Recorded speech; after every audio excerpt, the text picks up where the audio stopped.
The fluorescent lights in the celestial archives hummed their eternal song, a dull drone that had become the background music for Alara Vance's life. She had been pushing a maintenance cart through hallways that were longer than city blocks for the last 15 years. Her reflection could be seen in polished floors that shone like mirrors under the fake light. The archives were more than just a building. They were on the moon of Kepler 442b and housed the largest collection of alien artifacts ever found, coming from dozens of long-dead civilizations all over the galaxy. Researchers from Earth and the colonies came here to study, come up with new ideas, and write papers that would help them get jobs. Alara came here to pick up after them. "Morning, Alara," Dr. Marcus Chin said without looking up from his holographic display. He sounded friendly, but also distant, like he was being polite to someone who wasn't really in your world. "Morning, Dr. Chin," Alara said in a soft voice, as if she were used to not bothering the important work going on around her. Her cart wheels squeaked a little as she moved through the main exhibition hall. There were tall display cases all around her, each one holding pieces of civilizations that had come and gone long before people even knew how to make fire. The crystal matrices of the Zalthari. The Vernitha's geometric poetry. The oldest one's machines, which were so complicated that no one could understand them, had lost their name to time. Alara's eyes stayed on one case for a long time. It was a group of stone tablets with swirling symbols that looked like they were dancing and moving in the light. The sign said, "Origin unknown. Language classification, unknown. Age, 47,000 to 52,000 years old." The familiar urge to pull out her personal data pad and take another picture, adding another piece to her growing puzzle collection, made her fingers twitch. "Are you still wasting time on those old rocks?" The voice was Janet's, another woman in her 50s who worked on the maintenance crew and had permanent frown lines on her forehead. "You know that no one can read those things. Even the smart people with their fancy degrees gave up years ago." Alara was able to smile a little. "I just think they're interesting." "Interesting doesn't pay over time," Janet said angrily as she pushed her own cart past. "You should do something useful." "My daughter gardens online. At least she has something to show for it." When Janet's footsteps faded, Alara let herself be a little rebellious for a moment. She took out her data pad, which was an old one she had had for 10 years, and quickly took 3 pictures of the tablets from different angles. There were thousands of pictures like this one on the device, organized into folders with names like Possible Zalthari Derivatives and Geometric Pattern Analysis, Series 7. Her apartment was even worse. She had printouts, hand-drawn charts, and string-connecting patterns she'd found in different alien writing systems on every wall. Her kitchen table had long since disappeared under piles of books, most of which she had borrowed from the Archive's public access library and were all about xenolinguistics, cryptography, and pattern recognition. Her ex-husband David said it was an obsession. "It's not like you're really going to figure anything out, Alara," he said during one of their last fights. "You're not a scientist, you're a janitor. It's just wasting your time." They had been divorced for 3 years. He had moved back to Earth and found a more practical person. Someone who didn't spend their evenings talking about how phonetic drift works in dead alien languages. Alara didn't hold it against him. She sometimes wondered if he was right when she was squinting at her screens in the early hours of the morning, trying to figure out symbols that could be language or decorative art. What was the point? The smartest people in xenolinguistics had been studying these artifacts for decades. What could she possibly learn with just a high school diploma and a correspondence course in basic cryptography? But then she'd see it. A pattern, a repetition, a small thread of logic connecting 2 sets of symbols that didn't seem to be related. The question would go away. It wasn't about being right or finding something out. It was all about the puzzle itself and the pure joy of trying to figure out voices that had been silent for thousands of years before her species even existed. "Alara, the bathrooms on the 3rd floor need some work," the voice said through her wristcom. Her boss was always unhappy with how quickly she worked. "On my way," she said, looking at the tablets one last time before moving on. The day went by like all the others. She tidied up. She shined. She took out the trash and put more supplies in the bins. Around her, the smartest people in the scientific community talked about theories and argued about what they meant. No one asked the janitor what she thought. Her shift ended at 6 p.m. Most of the researchers were still working. They worked at odd hours because they were inspired and had deadlines to meet. Alara took her usual way out, through the lower storage levels where less important artifacts were kept, waiting for the moment when they would get scholarly attention that might never come. She stopped by a window that looked out over the empty surface of the moon. The blue marble that was Earth hung in the black sky. It held everyone she had ever known and every normal life she could have chosen. On this lonely moon, surrounded by the ruins of civilizations that had done amazing things that people back home could only dream of, Ilara Vance felt something she had never felt in crowds back home. She felt like she was close to something important. The archives provided her with a small room with a bathroom for staff who wanted to live on site. It cost less than commuting and gave her more time to do her hobby. Her research was all over the walls. She used different colors to show the different language families: blue for the angular scripts, green for the flowing curves, and red for the geometric precision. She heated up a simple dinner of reconstituted pasta, as she always did, and then sat down in her chair and pulled up the new photos on her main screen. The tablets from the exhibition hall, which no one could read, stared back at her.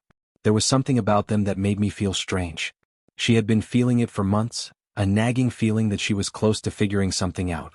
The symbols always came in groups of 7, which could mean something mathematical or a kind of grammatical structure. The shapes of some glyphs were like patterns she'd seen in Zalthari minor texts, but the whole thing was very different. Unless Ilara opened another file, one she had taken a picture of 2 years ago from the restricted archives. She had been allowed to see it because she had been cleaning in there anyway.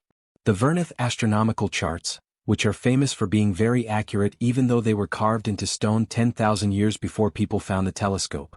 She put the pictures on top of each other and changed the size. She couldn't breathe. There.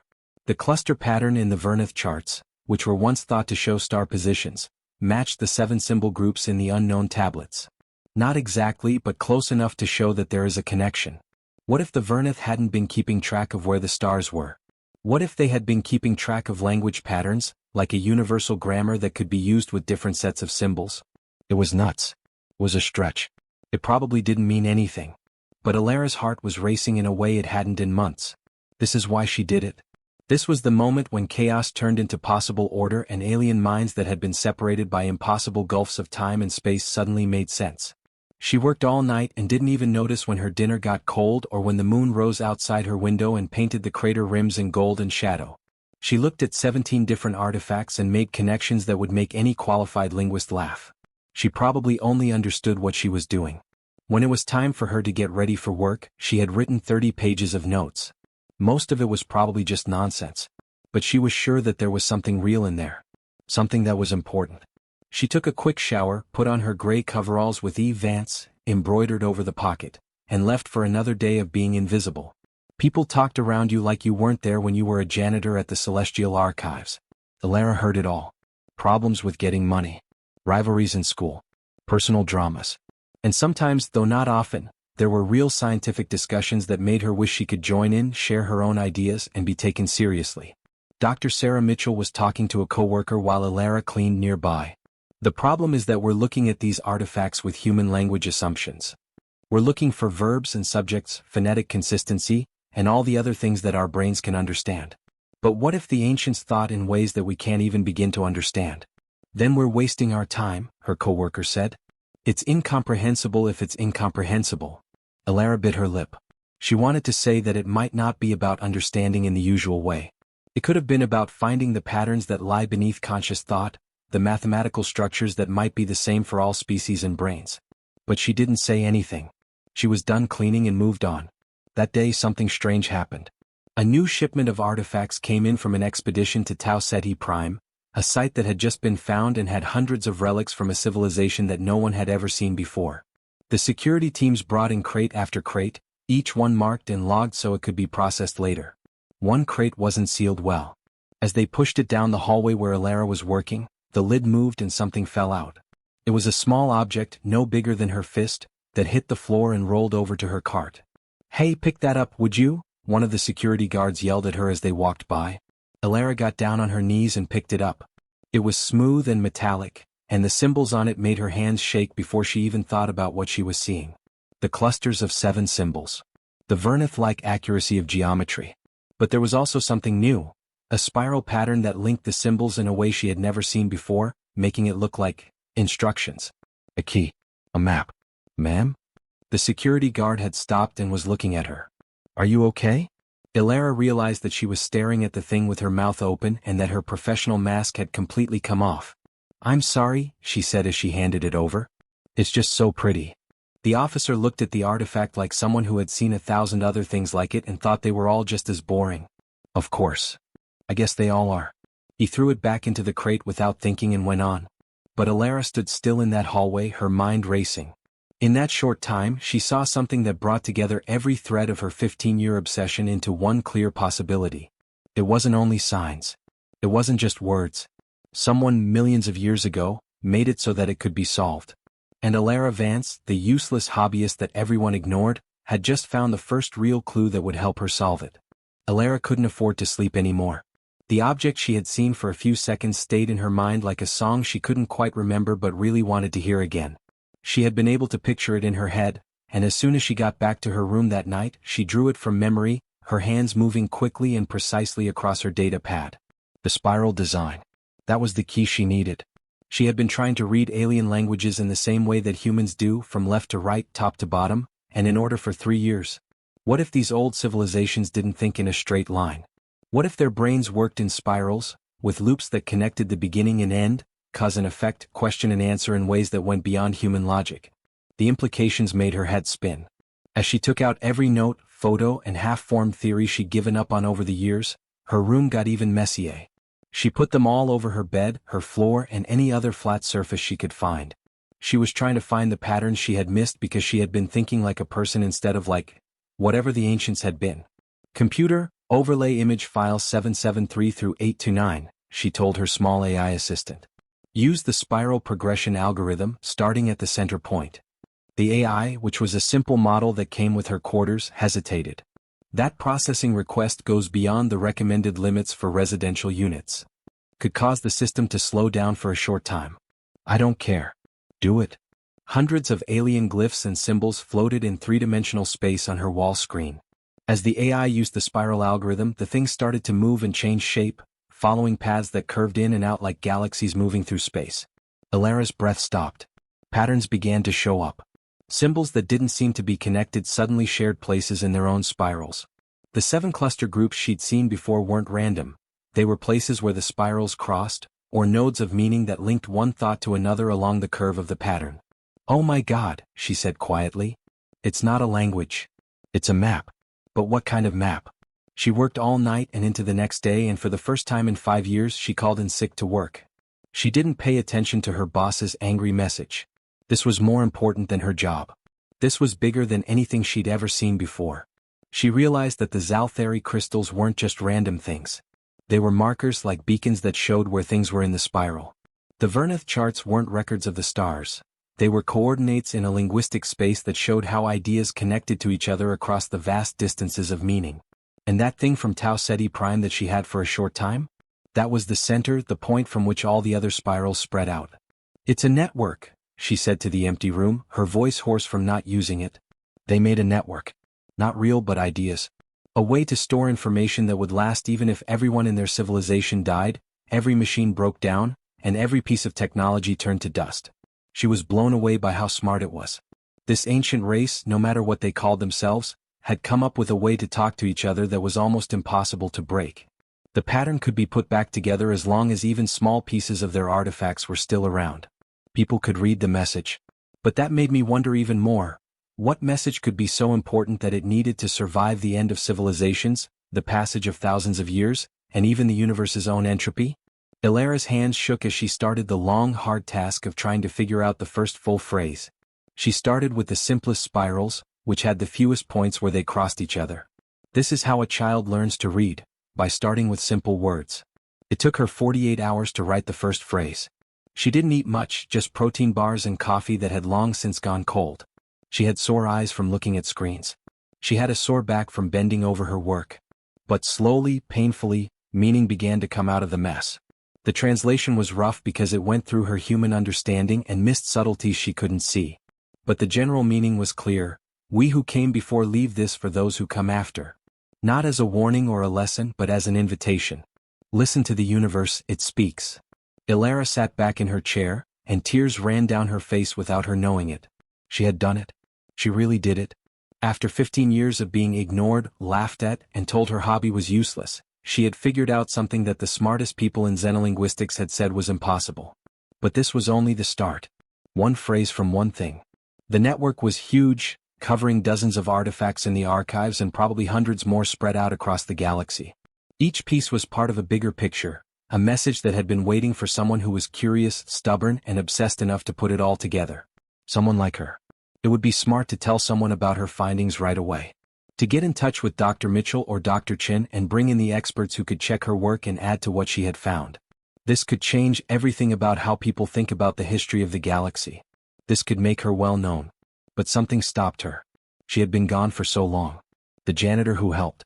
The strange woman with the strange hobby. Would anyone believe her if she brought this up now, with only one phrase decoded and a theory that sounded crazy even to her own ears? Or would they turn her down again and maybe even stop her from getting the artifacts she needed to keep working? No. She needed more. She had to figure out enough of the message to make her discovery undeniable and prove that her useless hobby had opened up something deep. She had to look at that Tau Ceti artifact again. The next day, Alara went back to work like nothing had happened. She said she was sorry to her boss for taking a sick day, took the punishment with the right amount of humility, and went back to cleaning as quickly as she always does. But now every move was planned. Every path was mapped out. She needed to get to the lower storage levels where they were working on the new artifacts from Tau Ceti Prime. That area was only for research staff, but she had been down there many times to do maintenance. She was aware of the security rules, the changes and shifts, and the areas where the cameras couldn't see. Alara Vance was going to break the rules for the first time in her life. She had to wait 3 days to find the right chance. There was always only one security guard on the night shift in the lower levels, and it was usually Rodriguez. He spent most of his time in the monitoring room watching sports feeds. During those hours she was supposed to clean the upper floors, but maintenance problems came up all the time. If she took her cart downstairs to clean up a spill or fix a broken item, no one would question it. Alara made her emergency at 11 p.m. on Tuesday night. A water bottle carefully placed in the women's restroom on the 3rd floor, so that it would slowly leak onto a floor sensor. This would set off a maintenance alert for the lower levels, where the sensor monitoring system was kept. 5 minutes later, her wristwatch buzzed. Alara, there's an alert for a sensor failure in lower storage. Can you look into it? On my way. She felt her heart race as she rode the elevator down. This was crazy. She might lose her job. She could be charged with a crime for getting into materials that weren't meant for her. But the other option, letting this discovery slip away and going back to her life of invisible mediocrity, was too much to bear. The lower storage areas were darker than the public areas, which were lit by strips of blue-tinted emergency lighting that made everything look cold and strange. Rows of shelves went on, each one holding crates of artifacts that were waiting to be cataloged, studied, and eventually put on display or put away. There was no sign of Rodriguez. She could hear the sports feed he was watching from 3 hallways away. It sounded like some kind of zero-gravity basketball game. The Tau Ceti crates were in the 3rd row. They had been partially unpacked, and some artifacts had already been logged and moved to the first analysis stations. But most of the crates were still sealed, and the only records of what was inside were simple manifest files. It was harder to find the exact artifact she had seen. She looked at the shipping manifests on her data pad and compared them to the crate numbers to try to remember which container it had fallen from. Was it TC-221? What is TC-224? I could hear footsteps in the distance. Rodriguez going about his business. Alara's hands moved faster as she opened crate after crate with practiced ease, looking for the smooth metal object with the spiral patterns. She was sure that everyone on the level could hear her heart pounding. There. TC-227. The artifact was just as she remembered it, resting in foam that protected it. She could see things she hadn't seen before when she got up close and had time to really look at it.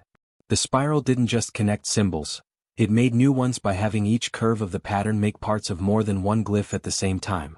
It was incredibly complicated and beautiful in a way that went beyond taste and touched something deeper, something almost mathematical in its perfection. She took out her data pad and started taking pictures from every angle. The pictures were very clear and showed every tiny detail. The footsteps were getting closer. Hey! Rodriguez's voice echoed through the storage area.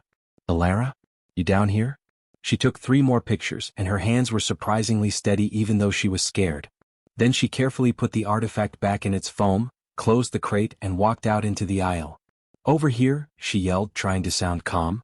Just finished looking over the sensor. False alarm. There was just some condensation on the housing. Everything is fine now.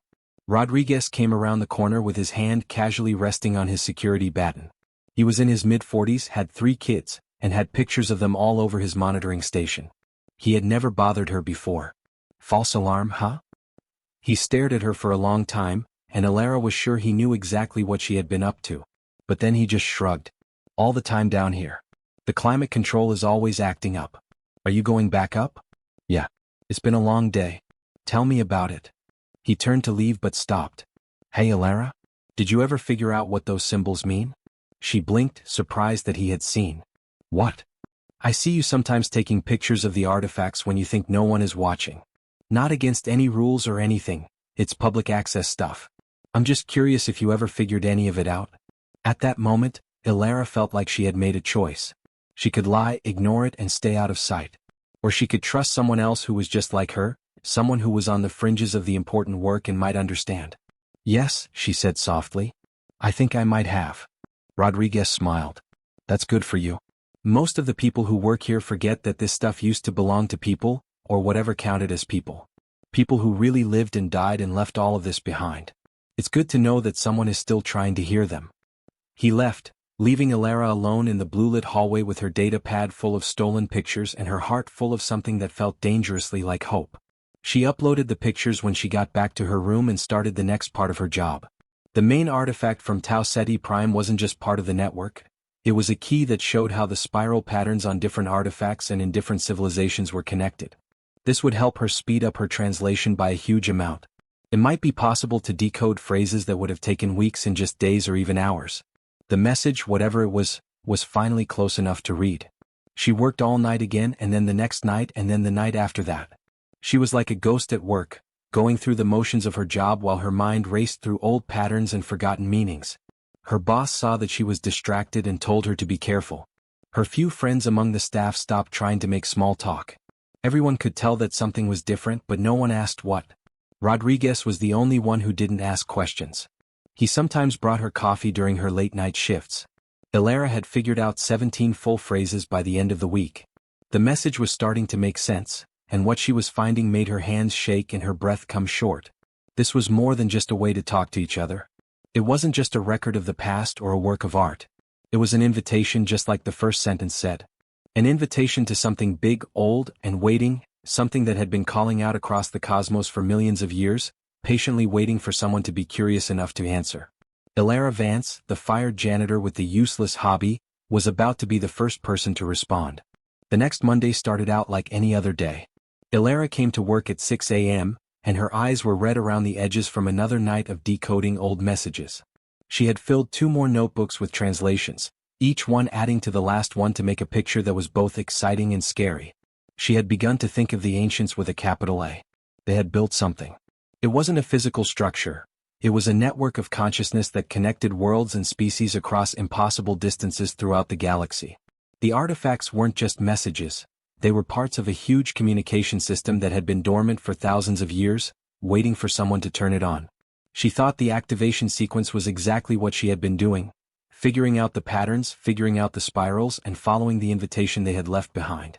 Alara, I have a job for you, her boss's voice came through her wrist comm, Exhibition Hall 7. They need the space cleaned first because a new installation is going up. I'm on my way. Exhibition Hall 7 was one of the smaller galleries. It was used to show off less well-known artifacts on a rotating basis. When Alara got there, she saw a group of technicians unpacking boxes and putting up display cases. Dr. Sarah Mitchell stood in the middle of it all, looking at a holographic blueprint. Ah, Alara, perfect timing, Dr. Mitchell said, sounding distracted. We need to clear the floor space before we can set up the new displays. Can you work around us? Of course, Doctor. Alara started her job, moving slowly between the technicians as they fought over where to put things and how to light them. She knew the crate numbers on the artifacts being unpacked. They were from the Tau Ceti Prime expedition. Her heart raced. One of the workers was having a hard time with a very big crate. Hey, can you help me out? Alara moved to help by guiding the crate onto a motorized cart. The lid moved as they did, but not enough for it to fall open.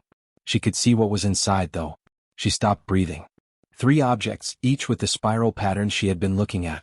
But these weren't just random pieces. They were made to fit together, with their spirals fitting together like a 3D puzzle. In the middle, where all 3 spirals came together, there was a symbol she'd never seen before. It was a perfect geometric shape that seemed to shimmer even in the still image, as if it existed in more dimensions than her eyes could see. Are you okay? The technician asked. Elara noticed that her knuckles were turning white because she was holding the crate so tightly. "I'm sorry. Just slipped." She helped him lock the crate and then stepped back, her mind racing. She needed to see those artifacts in person, take pictures of them, and figure out how they fit into the bigger picture. But they were going into secure display cases that were behind glass and security sensors, so she couldn't get to them. Unless an idea came to mind, reckless and desperate. She worked as a janitor. She could get to everything, even if it was just to clean it. She would be in charge of keeping the displays clean and dust-free after they were set up. She would be in charge of making sure the glass stayed clean and the cases stayed dust-free. She just had to be patient. It took all day to set up. Dr. Mitchell oversaw every detail, and her perfectionism was clear as she had the technicians move things by millimeters, change the angles of the lights, and reset the security sensors. Elara cleaned around them as she always did, and tried not to look at the 3 artifacts that were now in a central display case and fit together. The sign was being made, the Tau Ceti Trinity, origin unknown, estimated age 2 to 3 million years, possible religious or ceremonial function. Elara almost laughed. Function for religious or ceremonial purposes. The default category for anything they didn't get. At the same time, she was 90% sure that these artifacts were part of a galactic communication array that was much older than human civilization. The installation was done by 6 p.m. Dr. Mitchell and her team left happy with what they had done. The sensors were online, the security system was turned on, and everything was locked down for the night. All of it except Elara's access codes. She stayed up until midnight. The archives were never really empty. There were always a few researchers working late, security guards on patrol, and automated systems going through their routines. But Exhibition Hall 7 was in a quieter part of the building, and most people were in the main research wings at this time. Elara walked into the hall with her cleaning supplies. The security system logged her presence but marked it as routine maintenance. She went to the main display case and turned on the cleaning mode, which turned off the proximity sensors for a short time. She had about 10 minutes before the system noticed something wrong and sent someone to look into it. The artifacts were even more amazing up close. They were made of something she couldn't quite place. Not quite metal, not quite stone, but something that seemed to change depending on the angle and light. The spiral patterns carved into their surfaces were so precise that each line was exactly the same and each curve was perfectly mathematical. She started taking pictures, and her data pad worked hard to get high-quality pictures from every angle. The symbol in the middle of the spiral seemed to pulse in her vision, but she knew that was probably just her tiredness and too many excited neurons. She then saw it. There, on the bottom of the leftmost artifact, barely visible, was a string of symbols she knew. It was part of the message she'd been trying to figure out, the invitation that had been calling her across the stars. But this time the sequence was different. There was no message. It was a command. Elara's hands shook as she took out her notebook and compared the symbols to her translations. The meaning became crystal clear. To wake up the network, line up the 3 at the point where they meet under the light of distant suns. Say the first word of the invitation and the silence will answer. The first word. She had translated that weeks ago, making it one of the first phrases she had figured out. Pay attention. Elara's mind raced with ideas. This was crazy. She couldn't really try to turn on an old alien network because she didn't even know what that would mean. It could be dangerous cause something terrible to happen, or... The alarm went off. 5 minutes had gone by. She had to finish and leave. But her eyes kept going back to that central symbol, the place where the 3 spirals met. It looked like it was meant to hold something. There was a small, almost unnoticeable dent that matched the size of the artifact she had photographed in lower storage. This was the first piece she had seen, the one that had started it all. The pieces were supposed to fit together. This wasn't just a part of the network. This was how it was turned on. There were footsteps in the hallway outside. Someone was on their way. Elara quickly finished taking pictures, turned off the cleaning mode and stepped back from the case. Dr. Mitchell walked in while she was cleaning the glass, which was a perfect cover. Elara? Are you working late?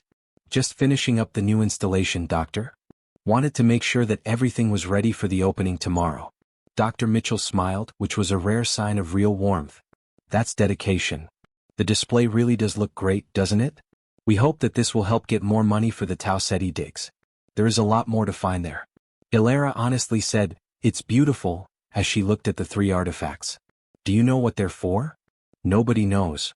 That's what makes archaeology so interesting and so annoying. We can look at these things, figure out when they were made and figure out what they were made of, but we may never know what they meant to the people who made them. She let out a sigh. I sometimes think that all of this is just a big puzzle that we'll never figure out. Alara really wanted to tell her. To say that she had figured out some of the pieces of that puzzle and that she knew these artifacts were not just ceremonial objects or old art. But she couldn't get the words out. What if she was wrong? What if her translations were just complex pareidolia, her mind trying to find patterns in random things? What if she turned on something that was dangerous? Don't stay up too late, Dr. Mitchell said as he walked to the door. Tomorrow's a big day. Alara looked at the artifacts again by herself. Tomorrow, in front of crowds of visitors and researchers, they would be officially unveiled. Her chance was running out. She needed the fourth piece, which was the main artifact from the lower storage area. She had to check to see if the pieces really fit together. She also had to decide if she was brave enough to say that old word and see what happened. The logical part of her brain screamed warnings. This was more than careless. This could have ended his career and maybe even his life if something went wrong. She should tell Dr. Mitchell what she found and then let the experts take care of it. Then she should go back to being invisible, which is what she is most comfortable with. But the other part, the part that had spent 15 years studying symbols in lonely rooms, that had been ignored and laughed at, and that had never stopped being curious even when it seemed like it was pointless, knew she'd never forgive herself if she didn't see this through. She had always been careful, being useful, following the rules. Maybe it was time to break them. That night, Alara couldn't sleep. She wasn't able to. Her mind was racing with numbers, options, and what-ifs. She needed a plan that wouldn't get her killed or put her in jail if she was going to do this, and a part of her was already sure she was going to do it. The fourth artifact, the most important one, was in lower storage. To get there again meant going out at midnight again, which was risky. But that wasn't the hardest part. The hardest part was realizing that she was really going to try to turn on an alien communication network that had been dormant for millions of years, even though she had no idea what would happen when she did. Alara stood outside lower storage at 11:30 p.m. the next night, her access card in hand and her heart pounding against her ribs. There had been a lot of press, a lot of impressed donors, and a lot of talk about the mysterious Tau Ceti Trinity at the opening ceremony for Exhibition Hall 7. Dr. Mitchell had been glowing because her years of hard work were finally being recognized. And tomorrow, Alara was going to use that display for an experiment that could change everything. Rodriguez was back at work. He looked up from his monitoring station when she got off the elevator. His face showed that he knew what was going on and was sad at the same time. You're going to do something insane, aren't you? Alara stopped moving. What? Alara, I'm not dumb. I've seen you look at these artifacts as if they were talking to you. I saw you down here last week and I know you weren't just looking at sensors. He got up and for a terrible second she thought he was going to stop her. Are you going to do something that could hurt you? She could be lying. Should be false. But Rodriguez had been nice to her, so she had to be honest with him. I don't know, she said. I figured out what some of the symbols mean. I believe that these artifacts are part of something much bigger. Maybe a network for communication. And I think I might be able to turn it on. Turn it on? Like turn it on? Something like that. Rodriguez was quiet for a long time. Then he did something that shocked her. He laughed. Not in a mocking way but with real amusement. Hey, you know what? I've always been careful with my life. Following the rules. Following orders. And where has it taken me? Watching screens on a moon base while real history happens all around me every day. He pointed to the storage racks around them. If you've really figured something out, even if there's a chance you're wrong, I want to see what happens. You might lose your job. Worse. So could you. But you're doing it anyway. He took out his access card and gave it to her. Take it. Clearance level 5. Gets you to all the places you need to go. Starting at 2 a.m. tomorrow, I'll loop the security feeds for an hour. After that, you're on your own. Alara took the card with hands that were shaking. Why are you helping me? Because no one else will. And maybe I'm just tired of acting like none of this matters. Maybe I want to believe that people like us can really make a difference. He went back to his station and sat down. Crate TC-227, third row, right side. Isn't that what you're looking for? She nodded, but she couldn't say anything. Go get it. I'll write it down as a transfer for analysis. Just make sure that whatever you do is worth the risk. Alara was back in her room 20 minutes later with the main artifact carefully wrapped in foam to protect it. She had signed all the papers needed to transfer the money with Rodriguez's permission, leaving a paper trail that would eventually lead back to both of them. There was no backing out now. She placed the artifact on her workspace next to her screens full of translations and star charts. The spiral pattern seemed to glow in the dim light of her quarters, but she knew that was just her imagination. Or was it? The stuff definitely seemed to respond to touch. It got a little warmer under her fingers and the symbols became clearer. She pulled up her translations of the activation sequence. To wake up the network, line up the three at the point where they all meet under the light of distant suns. Speak the first word of the invitation, and the silence will answer. Align the three at the convergence point. The three artifacts in Exhibition Hall 7 were set up around the central piece that she now owned. The stars were perfectly visible from this moon's position in the Exhibition Hall's skylight. Say the first word, listen. And what comes next? What would be the answer? Who would respond? Or even scarier, would anything answer at all? Was she about to put everything on the line for a theory based on desperate hope and a need to see patterns? Her data pad rang. Dr. Mitchell sent a message to all staff that said, "Reminder, Exhibition Hall 7 will close at 10 p.m. tomorrow for monthly deep cleaning. Please make sure that all maintenance staff schedules are in sync." Alara's breath stopped. That was it. Her window. She would be able to get into the hall for real during the deep cleaning tomorrow night. She could put the fourth artifact in place, finish the convergence and say the word. And see if the last 15 years of her life were great or crazy. She got ready the next day. She went over each translation again, looking for any warnings or dangers she might have missed. The messages were about connecting, reaching across the void, and breaking the long silence that followed the fall of the ancient civilization. There is nothing that is clearly dangerous, but there is also nothing that is clearly safe. She entered Exhibition Hall 7 at 10:30 p.m. with her cleaning supplies and the fourth artifact, which was hidden in her maintenance cart and wrapped in protective cloth. Her hands were steadier than she thought they would be. Maybe she had gotten over her fear and was now at peace with it. She had an hour before Rodriguez's feed loop was over. 1 hour to change the course of history or prove that she was just a crazy janitor whose hobby had driven her insane. She walked up to the display case that held the Tau Ceti Trinity. She turned off the security sensors with her maintenance override and carefully opened the case. The three artifacts were on their pedestals, and the starlight from above shone on their spiral patterns. Alara took the fourth artifact out of her cart and put it at the convergence point, where all three spirals came together. It fit perfectly, making a sound like a whisper, like recognition, like coming home after a long trip. When the fourth piece connected, everything changed. The symbols on all four artifacts started to glow. It wasn't just her imagination, it was real bioluminescence or something even more strange, a light that seemed to come from inside the material itself. The spiral patterns began to turn slowly, each one on its own but perfectly in sync. This made a dance of symbols that spelled out meanings in a language that no one had spoken in a long time. Alara whispered, "Oh my God. It's true. This is real." The artifacts pulsed with light, and the spirals spun and intertwined faster now. Alara then realized that they were waiting. The mechanism was working and the network was coming online, but it still needed the last command. It needed her to say the word. She stood in that small exhibition hall on a barren moon orbiting a distant world. She was surrounded by artifacts from civilizations that had come and gone while her ancestors were still learning how to use tools. And she knew that this moment, this very moment, was the result of all the studying, late nights, and missed hobbies she had done. She took a big breath. "Listen," she said, her voice strong and clear. Nothing happened for a heartbeat. Then the artifacts lit up with light that wasn't harmful but was revealing. Beams of coherent energy shot up through the skylight and into space. The spiral patterns appeared on the walls, the ceiling, and even the air itself, making a three-dimensional map of the galaxy that slowly spun around her. There were thousands of stars, each with a symbol she recognized from her translations. And as she watched in awe, the symbols began to light up one by one. A wave of activation spread across the galactic map like a wave of consciousness waking up from a deep sleep. The network was starting to work. Every piece of ancient technology, every fragment, and every artifact spread across 100 worlds was connecting and responding to the invitation she had accepted. And then she heard it, not with her ears but directly in her mind, a voice that was somehow all voices and no voice, ancient and eternal and impossibly patient. "You listened." Someone finally listened after a long time. "Hello, curious person. Welcome to the World Network. We have been waiting." Alara's legs gave out. She fell to her knees, crying as the full weight of what she had done hit her. She had done more than just decode a message. She didn't just find an archaeological treasure. She had awakened something huge, aware and waiting.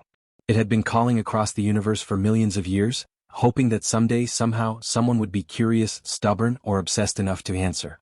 The voice kept going, like starlight flowing through her. We are the architects, the guardians of knowledge, and the weavers of connections. We made this network to protect what we knew and to reach out to people who would come after us. We are not gods, masters, or conquerors.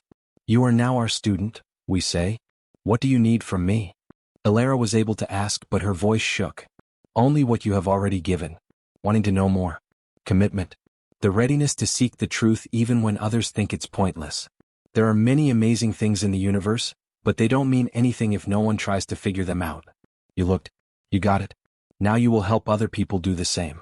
The map of the galaxy kept spinning around her. Each light symbol stood for a node in the network, a piece of knowledge that was waiting to be found. She realized that the architects hadn't just left messages. They had built a library, a cosmic storehouse of everything they had learned over millions of years of life. Why did you go away? She asked. What happened to you? The voice was sad in a way that went beyond species. We went too far, too fast. We wanted to control the universe before we could control ourselves. The network is all that is left, our last gift and our last apology. Be careful with it, curious one. Tell others what you learn. Bring people who are apart back together. And maybe your kind will learn from our mistakes. The light started to dim. The spiral shapes made their rotation slower. The voice got quieter. Others will come now. The activation has been recorded.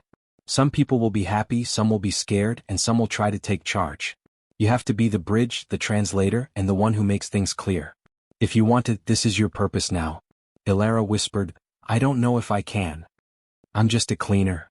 No one pays attention to me. You are more than just your job. You are the only one who would listen. You are the first person to hear our voices. That makes you exactly what this moment needs. The glow went away completely.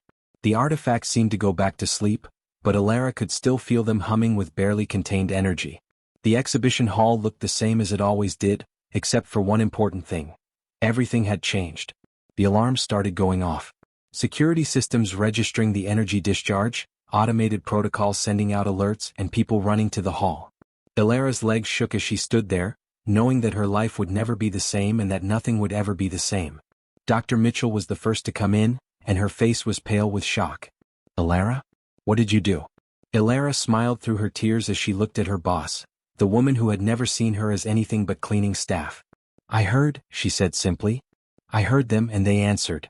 More people were coming behind Dr. Mitchell. Researchers, security, and administrators. They all looked at Elara and the softly glowing artifacts with looks of shock, fear, wonder, and dawning understanding. The janitor with the pointless hobby had just changed the way people see their place in the universe. And this was just the start. For the next 48 hours, there were a lot of medical scans, interrogations, and questions. They had put Elara in one of the archive's medical bays, where she wasn't a prisoner but also couldn't leave. Neurologists checked for brain damage from the energy discharge, psychiatrists looked at her mental state, linguists wanted to know how she had decoded the artifacts, and security officers tried to figure out if she had done something illegal or miraculous. Elara did her best to answer their questions, but most of her answers were met with doubt or outright disbelief. Yes, she had a hobby of studying alien languages for 15 years. No, she didn't go to school to learn how to do it. Yes, she had figured out how to turn it on. She couldn't say exactly how she knew what to do. It was a mix of research, gut feeling, and desperate hope. The artifacts themselves had been moved to a safe research facility, but they still gave off low-level energy readings that no one could fully explain. All of the most important scientific organizations in space wanted to get in. Governments were getting involved. Headlines like, Janitor discovers alien network, and the hobby that changed humanity's destiny, were all over the news. Rodriguez was always there for her, no matter what. He had been suspended while the investigation was going on, but during the short visits they let him have, he brought her coffee and never once said she had done anything wrong. He said, "You're famous," on the third day, showing her his data pad full of news feeds. People are saying that you are the most important person alive.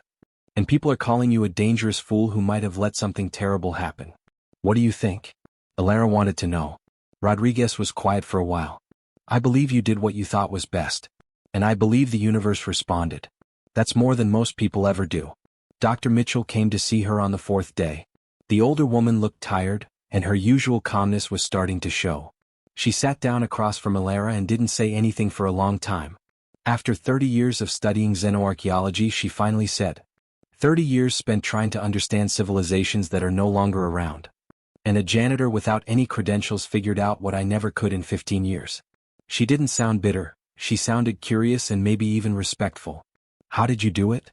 Alara thought about the question for a long time. You were looking for what you thought you would find. I was looking for something, anything. You had to prove or disprove your theories. I was just curious. That might have made the difference. Or maybe you're just smarter than all of us put together and we were too blind to see it. Dr. Mitchell took out a data pad. The activation's energy signature spread throughout the galaxy. We've seen responses from 73 different places, including other artifacts and other nodes in the network, all of which are coming online at the same time. All of the major archaeological sites are busy. Whatever you turned on, it changed everything. I know. The architects told me. The architects. That's what they called themselves. That's what I thought they called themselves. I don't know if that was a translation, the direct meaning, or something else. Alara bent over. Dr. Mitchell, this network is more than just a record of the past. It's a library, a place where you can find information from a civilization that lasted for millions of years. All of their knowledge and discoveries are there, ready for us to use. And you know how to get to it. I'm learning. The first contact gave me? I can't find the words to describe it. What are templates? What are frameworks?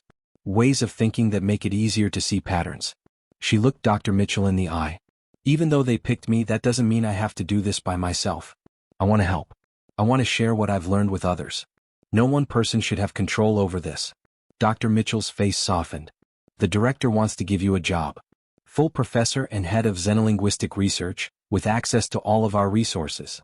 You would be in charge of the team that is looking into the network. Alara's breath stopped. A job as a professor.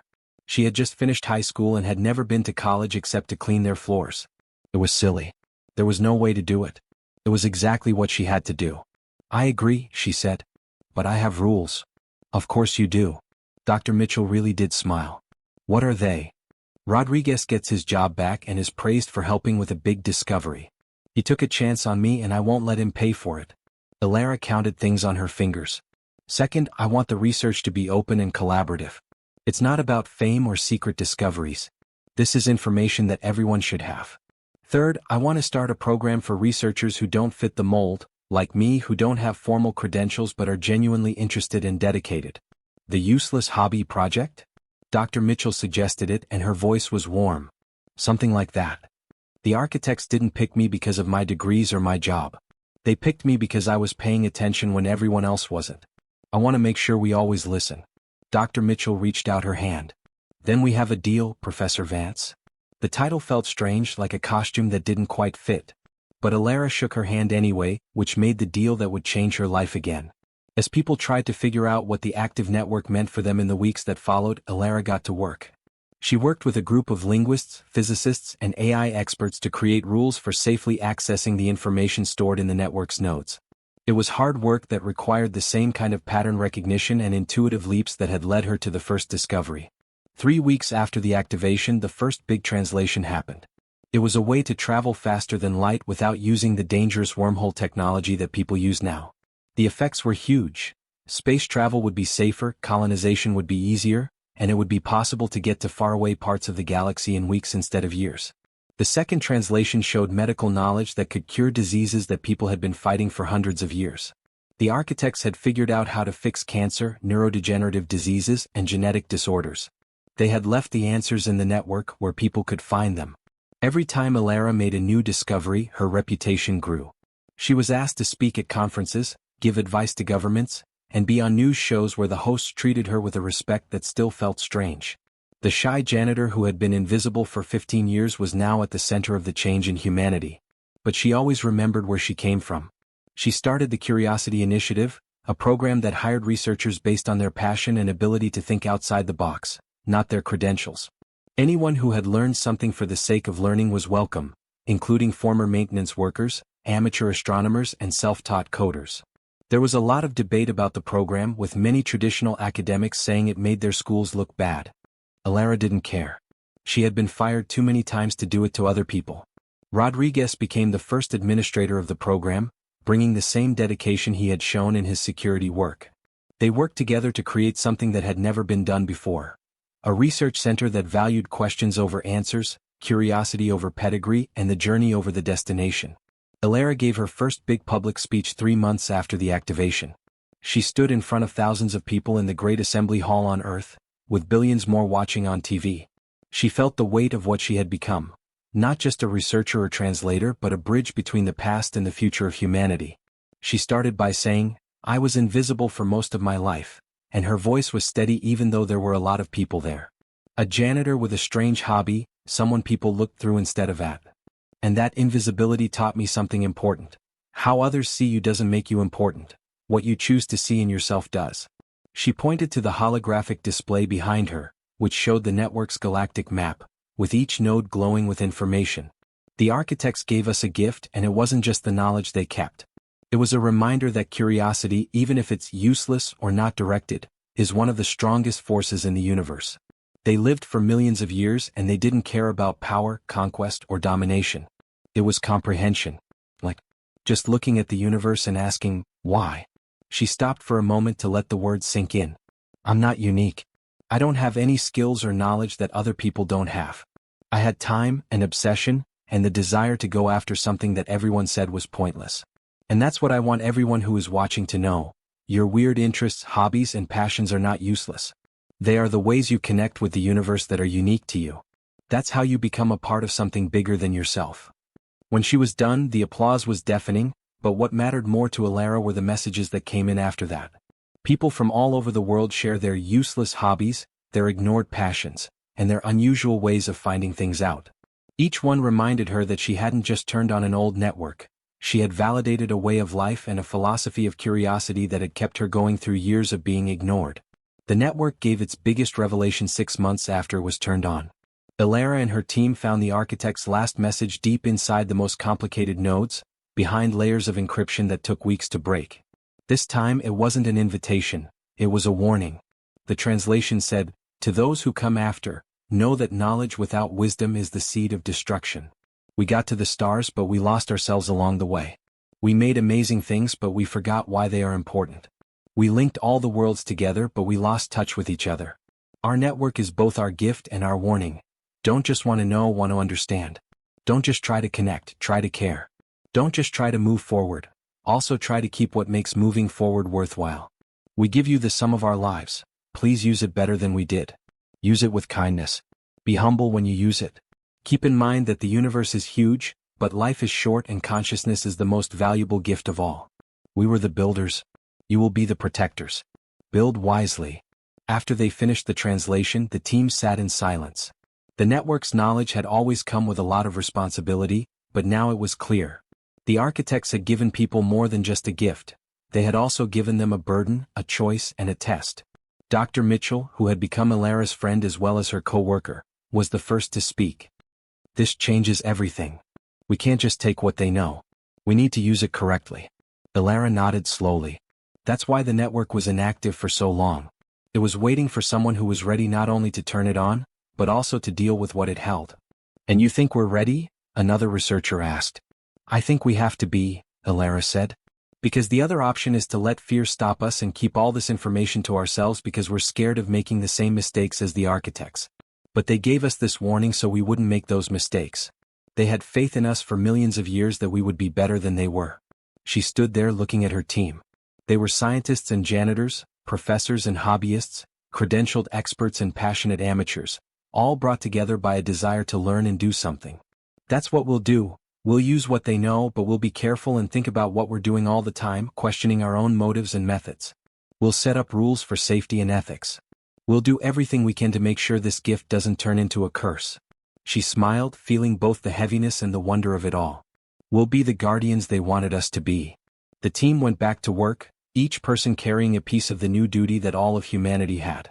Elara, the former janitor whose useless hobby had changed everything, felt something she'd never felt before. She was sure she was where she needed to be and doing what she was meant to do. The activation didn't end her journey. It was just the beginning. The network hummed quietly across the galaxy, in artifacts on 100 worlds, waiting for more people to listen, learn, connect, and care. The architects were gone, but their knowledge lived on. And people were ready to accept it, flaws and all. It took 3 months of hard work to set up the Guardian protocols. Elara spent more time in conference rooms than in labs, where she argued with ethicists, philosophers, government officials, and religious leaders about how to use the knowledge that was coming from the network in a responsible way. It was both tiring and necessary. Ambassador Chin from the United Earth Coalition said, "We can't just let everything go at once. Some of this information could be used as a weapon. The faster-than-light technology alone could give any group that wants to fight an unbeatable military edge. But withholding knowledge creates its own dangers," countered Dr. Yuki Tanaka, a bioethicist. "Who gets to choose what is released and what is not? That's a lot of power to give to anyone." Ilera heard both sides and understood what they were worried about. The network had not only useful discoveries, but also the architects' mistakes, like weapons they had made, technologies they had used carelessly, and environmental disasters they had caused. The full picture of their civilization included both their biggest successes and their biggest failures. "Maybe that's the point," she said during one very heated session. "Maybe we're meant to see both. The architects didn't just give us a guide to progress, they also gave us a mirror. We can learn as much from their failures as we can from their successes, maybe even more." She opened up a part that had just been translated on her screen. "Check this out. It's a full story of how they used quantum vacuum extraction to solve the problem of not having enough energy. This amazing technology could put an end to resource wars all over human space. But the next section talks about how that same technology, when used incorrectly, almost broke the fabric of local spacetime. Before they figured out the safety limits, 3 of their worlds became uninhabitable. People were quiet as they thought about what it meant." Ilera went on, "So we published both parts. The answer and the warning. People should know that with knowledge comes responsibility. We also set up oversight structures, not to control information, but to give it context, guidance, and protection." Ambassador Chin said, "You're talking about changing the way people do science at its most basic level. I mean learning from the architect's mistakes instead of making the same ones." Ilera looked him in the eye without blinking. "They didn't fail because they knew too much. They failed because they didn't think about what would happen when they moved too quickly. We don't have to choose the same thing. The Guardian protocols that came out of these talks were brand new. When you get information from the network, it will always come with information about how it was used, what risks it posed, and what happened in the past. Before a large-scale deployment, independent review boards made up of people from different fields and points of view would look at possible applications. And the most controversial part is that a public archive would make all translations available to anyone, anywhere, making sure that no one government or business could control the architect's legacy. One senator warned during the ratification debates, "You're giving ordinary people a lot of power." Ilera said, "Good. Regular people have always had a lot of power. We just don't usually trust them with it." But a regular person turned this network on. "It's possible that we should remember that amazing discoveries often come from places we don't expect. The protocols passed, but not without some people being against them. Some governments said they would leave the international framework because they wanted to use the network's knowledge on their own. But in the end, public pressure, the billions of people who had watched Ilera's journey and been inspired by it, won out. The network would be a gift from one person to another, not a way to get ahead in politics. Ilera could go back to what she loved most, the actual work of translating and understanding now that the framework was in place. The nodes in the network worked in ways that went against what most computers do. They weren't keeping data in the usual way. Instead, they were keeping patterns, relationships, and ideas that were in a kind of permanent quantum superposition until someone looked at them in the right way. It was beautiful, annoying, and endlessly interesting. "It seems like they put meaning into the very structure of reality," her co-worker Dr. James Wilson said during one late-night meeting. "Not writing about the universe but writing with it." Ilera nodded and moved the holographic display around to show how different nodes were connected in complicated ways. That's why it lasted so long. Data kept on regular media gets worse, gets messed up, or just goes away. But if you put knowledge into the basic patterns of how energy and matter interact, James finished by saying, it becomes as permanent as physics itself. Goodness gracious. Not only did they build a library, they made a monument out of the rules of nature. Every new translation brought new wonders. Medical treatments that added decades to people's lives. Farming methods that could feed billions of people without hurting the ecosystems on Earth. Materials science that made it possible to build space habitats that looked just like the real world. Art forms that made people feel things they didn't even know they could. But Ilera never forgot the warnings that were all over the place. The architects left a warning story with every gift. There were notes with the life extension treatments about the social problems they had caused. For example, how longer lives without more wisdom had made cultures that were hard to change. The building technologies included stories about worlds that had been stripped bare to make monuments to vanity. They want us to be better than they were, Ilera told Rodriguez during one of his regular visits. He had become one of the Curiosity Initiative's best administrators, showing that his experience in security made him a surprisingly good manager of unusual research teams. He asked, "You really think we can be?" Not in a sarcastic way but with real interest. "I think we should give it a shot. The network isn't just about what they know, it's also about their hope that someone else will use it better."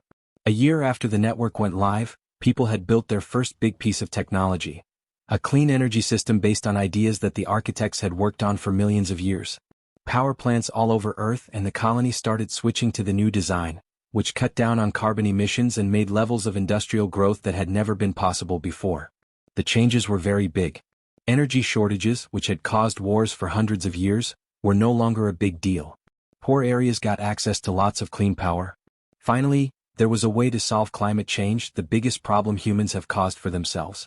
Ilera, on the other hand, watched the rollout with both hope and fear. The architects had made similar discoveries and look what happened to them.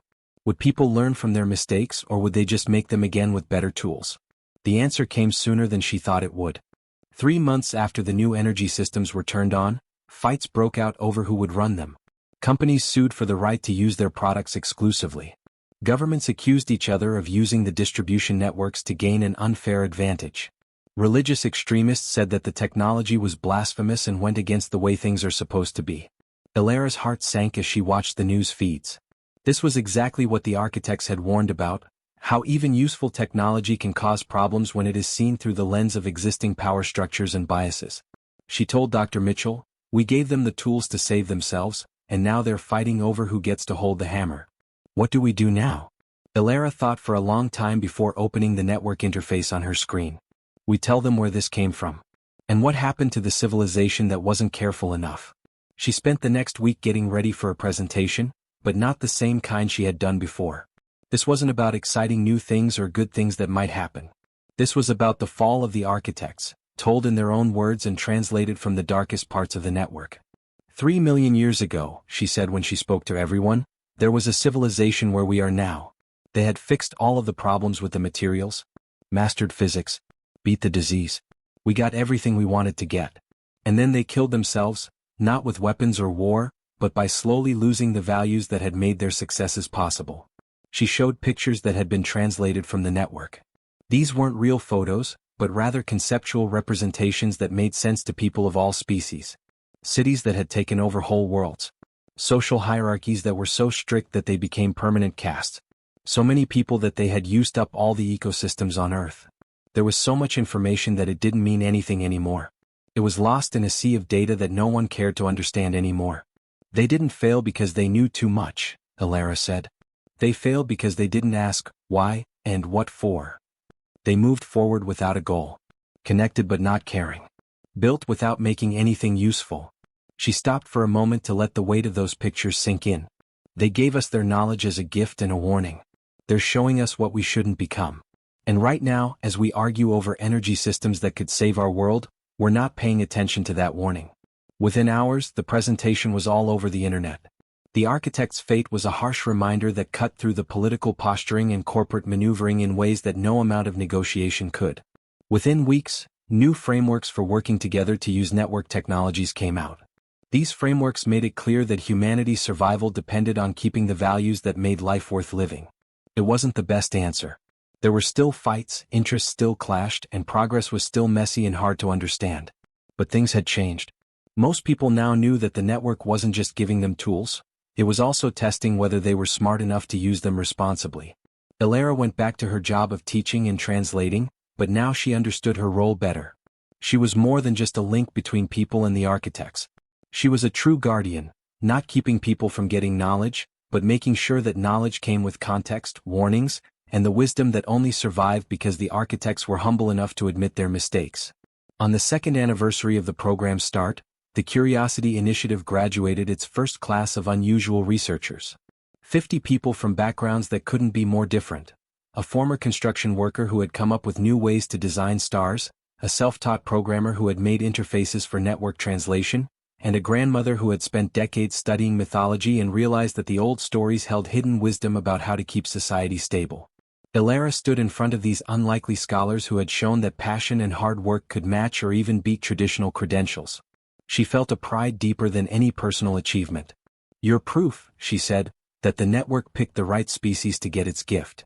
Not because we're smarter or more advanced than the architects were, but because we still know how to learn, how to ask questions, how to bring together points of view that seem to be at odds and make something new." She pointed to the display behind her, which showed a map of the galaxy with active nodes, a web of knowledge that stretches across the universe. "This network holds secrets that will take hundreds of years to find. Things we can't even think of yet. And you all will help find them. Not as servants to the architect's legacy, but as heirs who will build on it, make it better and eventually go beyond it." She said, "The architects failed. But that failure was their last act of love, keeping everything they'd learned so we could try again, try harder, and try with the benefit of their hard-earned wisdom. So go ahead. Be interested. Ask questions that no one else is asking. Put together patterns that no one else can see. And don't forget that your useless hobbies, your unusual points of view, and your refusal to accept that you're not qualified are not weaknesses. This moment needs them exactly." The graduates went to different research centers in human space, each with a piece of the architect's legacy and their own ideas about what to do with it. And Ilara felt her own journey coming to a kind of peace as she watched them leave. She would never be normal again. The quiet janitor she used to be was gone. She had changed after coming into contact with something big, old, and patient. But she had never stopped being herself. She had never lost the curiosity and dedication that had brought her to this amazing place. When Ilara was alone in her private quarters late at night, when it was much nicer than her old single room but still full of charts, notes, and the beautiful chaos of an active mind, she sometimes directly accessed the network and just listened to the patterns hum through the interface. The architects had left. But their voices stayed, whispering in symbols and spirals, singing their eternal song of knowledge and warning, hope and humility. Ilara Vance, who had been invisible until she chose to see what others missed, heard those whispers and understood what they had always meant. The universe is big, but curiosity is bigger. Wisdom lasts, but knowledge fades. Civilizations come and go, but the questions that made them rise are always worth asking. She was the first guardian. But she wouldn't be the last one. The architect's last prayer had been answered in the quantum patterns of an old network. Someone had heard, learned, and would remember. That was enough. 3 years after the activation, it was clear that humanity had changed.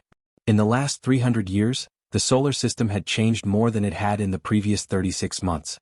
Mars had thriving colonies with millions of people living there. The moons of Jupiter and Saturn had research stations that studied strange physics in ways that Earth couldn't. Even the outer system, which was once thought to be too far away for people to live in, saw settlements spring up as network-derived propulsion systems made travel much easier than it had been before. But Ilara's job was more than just translating. She had turned into a mix of a researcher, a teacher, and a philosopher, trying to help people not only get to the architect's knowledge, but also understand it in a way that would keep them from making the same mistakes. 17 campuses across human space had joined the Curiosity Initiative. Each one was a center for unusual ideas and collaboration across fields. Former janitors worked with theoretical physicists. Programmers who taught themselves worked with engineers who had gone to school for it. The fake walls that used to keep legitimate researchers apart from passionate amateurs had mostly come down. Now, a culture that valued insight over credentials had taken their place. Some people didn't like these changes. "You are destroying the very foundations of academic rigor," Dr. Gerald Sue said during a very heated symposium on Earth. He was the voice of a group of traditional institutions that saw the Curiosity Initiative as a threat. Standards exist for a reason. Peer review, formal education, and institutional oversight aren't random ways to keep people out. They're how we make sure things are good and keep dangerous pseudoscience from spreading. Ilara, who was sitting across from him on the debate stage, nodded in agreement. "You're right that standards are important. But who makes them? And who benefits from them? For decades, those standards kept people like me out. Not because we weren't curious or insightful, but because we didn't have the socioeconomic advantages that lead to formal credentials." She brought up information on the screen. "Since we set up alternative pathways into research 3 years ago, 47% of major breakthroughs in network translation have come from researchers who were trained in a different way. This isn't because traditional training isn't useful, but because people with different backgrounds see things differently. The architect's knowledge is so different from how humans think that sometimes people without formal training have an edge. They haven't been trained to see things a certain way. Sue replied, "You're romanticizing ignorance." "No, I know that there are many kinds of knowledge and formal training is just one of them. A construction worker who has spent 30 years learning how materials respond to stress might see things in the architect's engineering that a PhD in physics misses, not because the physicist isn't smart, but because their knowledge is theoretical and the worker's is experiential." The argument went on for hours, but Alara knew she was going against the flow. There had already been a change in culture. More and more people joined the effort to understand the network every day, each bringing their own ideas and ways of doing things. The question wasn't whether or not to include them, but how to help and guide their contributions. Maya Rodriguez's daughter, was one of those contributors. She was inspired to pursue her own useless hobby of xenobiology because of her father's role in Alara's discovery. At the age of 24, she made a discovery that shocked the scientific community. She figured out the biological rules that govern how the architect's bodies work. Maya told Alara in a private meeting, they weren't humanoid at all. Alara remembered how she felt 15 years ago when the younger woman was so excited. Their bodies were partly in quantum superposition, which means they were literally in more than one state at the same time. That's why their language works in spirals and loops. They didn't think in straight lines, they thought in probability clouds. Alara looked at the holographic reconstruction that Maya had made. It was a shimmering, impossible shape that hurt to look at directly. "How did you know this?" Maya smiled and said, "My hobby was studying octopuses. I know it sounds random, but octopuses have neurons all over their bodies, not just in their brains. They don't think the same way we do. I was curious if the architects might be different in the same way, so I looked at the biological data in the network through that lens, and patterns that didn't make sense before became clear." It was exactly what Alara had said in her argument with Sue. An unusual interest, octopuses of all things, had helped him see things that traditional xenobiologists had missed because they were looking at them from a human-centered point of view. Alara said softly, "This changes everything. We can figure out the deeper nodes if we know how they saw the world. The ones that have been hard to understand because we weren't using the right way of thinking about them." Maya nodded with excitement. "That's right. And I bet there are thousands of people out there with strange interests and hobbies who could share similar ideas. We just need to find them and give them the tools they need." The hiring campaign that came after was unlike any other. "What's your useless hobby?" became a cultural phenomenon, with people all over the world sharing their interests and talking about how they might help them understand alien civilizations. Growing mushrooms. Calligraphy from the Middle Ages. Solving puzzles in a competitive way. Origami. Every interest, no matter how strange, could have been the key to unlocking the architect's deeper secrets. Rodriguez Sr., who was proud and amazed at his daughter's success, said to Alara, "You've made a world where passion matters more than position. I never thought I'd see it." Alara gently corrected, "We made it. You took a chance on me and Maya learned from that. This is what happens when we trust curiosity instead of being afraid of it." But not all changes were good. 4 years after the protocols were put into place, a crisis happened that put everything they were meant to stop to the test. A group of miners on Titan found a previously unknown node of the network buried under the moon's surface. Instead of telling the right people about it, they tried to get to it directly, hoping to get an edge over others by using the information it contained. The node had turned on incorrectly, starting a feedback loop that began to destabilize the quantum patterns in the space around it. Within hours, the area around the mining facility was experiencing time distortions. Time moving at different speeds in different places, causality becoming nonlinear, and reality itself becoming fluid and dangerous. 3 days later, Alara and an emergency response team, which included Maya, Dr. Mitchell, and a dozen other experts, arrived on Titan. Things were worse than what the first report said. The mining facility was stuck in a bubble where time moved at about 1/10 the normal speed. The workers inside were alive but couldn't be reached. It took hours for their distress signals to send seconds of information. The Titan governor, a strict woman who had first opposed network research on her moon and now looked justified in her worries, asked, "How do we shut it down?" Alara looked at the readings and said, "We don't. Not in the usual way. This node is keeping quantum coherence with other nodes on the network. If we just cut the power or force it to stop, we could cause cascading failures throughout the whole system. Maybe even the whole galaxy." "So those miners are stuck there for good?" "No." Alara opened Maya's biological research. "We need to talk to the node in a way that is in line with how the architects thought. The node turned on the wrong way because it got input that was linear, sequential, and binary. We need to give it input that is probability cloud and quantum superposition that matches its design parameters. Dr. Mitchell asked, "How do we do that?" Even though things were bad, Elara smiled. "With octopuses. Or more specifically, with the quantum computing ideas that come from distributed biological intelligence. Maya, it's your turn." After that, Elara worked for 36 hours straight, which was the hardest work she had ever done. Based on her research on octopuses, Maya came up with a way for the quantum interface to talk to the network node in its own language. Elara translated the instructions that were needed from the architect's deeper records. These were the parts that had been hard to understand before they knew what the biological context was. The process was very delicate. They had to think in superposition, which meant that they had to keep track of several contradictory approaches at the same time and let the quantum system figure out which one was right. It was hard work that made everyone on the team tired and gave them headaches and nosebleeds. But it did work. The time distortion started to go back to normal. The bubble that was around the mining site popped. The workers came out of the building confused and scared, but unharmed. Even though days had passed outside, their subjective experience was only a few hours. After the event, Elara sat with the Titan governor in a quiet observation lounge that looked out over Saturn's rings while investigators looked into what had gone wrong. The governor said simply, "You saved my people. I was wrong to be against your research." Elara said, "You weren't wrong to be careful. The consortium was wrong to be greedy. That's the constant balance. The knowledge in the network is real and powerful and can really help us, but it needs to be handled with care. Your skepticism was reasonable, but their carelessness was not. What can we do to stop this from happening again? We can't, not completely. People are naturally curious and greedy, careful and reckless. The Guardian protocols help, but they're not perfect. What we can do is keep learning, adapting, and remembering what happened to the architects when they forgot to be careful." The governor was quiet for a long time, taking in the beauty of Saturn. Did they really leave all this as a warning? As a warning and an invitation both. They're showing us how high we could go and how low we could go. It's up to us to choose which way to go. The Titan incident made network safety protocols stronger and taught people more about how to stay safe online.